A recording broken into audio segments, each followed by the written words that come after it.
Hi అండి, welcome to our channel. భోజనాలు అయితే అయిపోయాయి కదా. నేను ఫంక్షన్ అయిపోయింది మండే. మేము ముందుగానే వెళ్ళాలి ఊరు, కాకపోతే ఆ ఫంక్షన్ గురించి ఉన్నామండి. ఇంకా ఎర్లీ మార్నింగ్ అయితే మంగళవారం ఎర్లీ మార్నింగ్ అయితే ఇంకా బయలుదేరామండి. ఊరైతే ఇంకా స్టార్ట్ అయ్యాము. వెళ్ళే ముందు అయితే ఏం సర్దుకున్నామో, ఏం పెట్టామో, ఏం మర్చిపోతామో అనే హడావిడిగా అయితే ఉంటుంది. ఇంకైతే మేము స్టార్ట్ అయ్యాం. 5:30 అయ్యేసరికి స్టార్ట్ అయ్యామండి.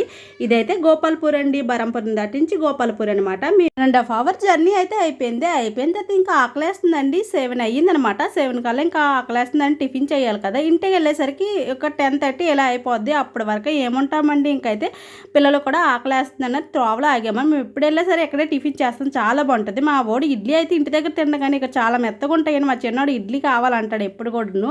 ఇంకా మా పెద్దడికి అయితే ఉల్లిదోశ కావాలంట. మేము కూడా ఉల్లిదోశ ఆర్డర్ పెట్టాం. మా నలుగురం అయితే టిఫిన్ తినేసామండి. టిఫిన్ తినేసి ఇంకా బయలుదేరేసాము. ఇంకా ఇచ్చాపురం దాటేసామండి. 8:30 ఇలా అయ్యేసరికి ఇచ్చాపురం అంతా దాటేసాము. శ్రీకాకుళం దరి శ్రీకాకుళం వరకు వచ్చేసాం.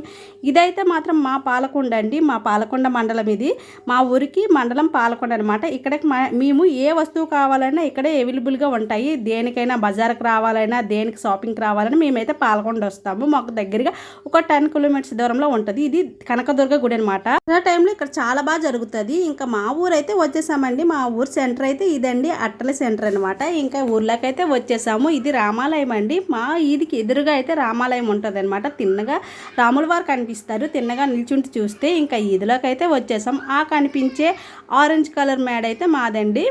కనిపించే ఇల్లు అయితే మాది. ఇంక ఇంటి దగ్గరికి వచ్చేసాం. అయితే కారు దిగేసి ఇంక ఇంట్లోకి వెళ్ళిపోయాము. ఓకే ఫ్రెండ్స్, నచ్చితే లైక్ చేయండి, షేర్ చేయండి, సబ్స్క్రైబ్ చేయండి.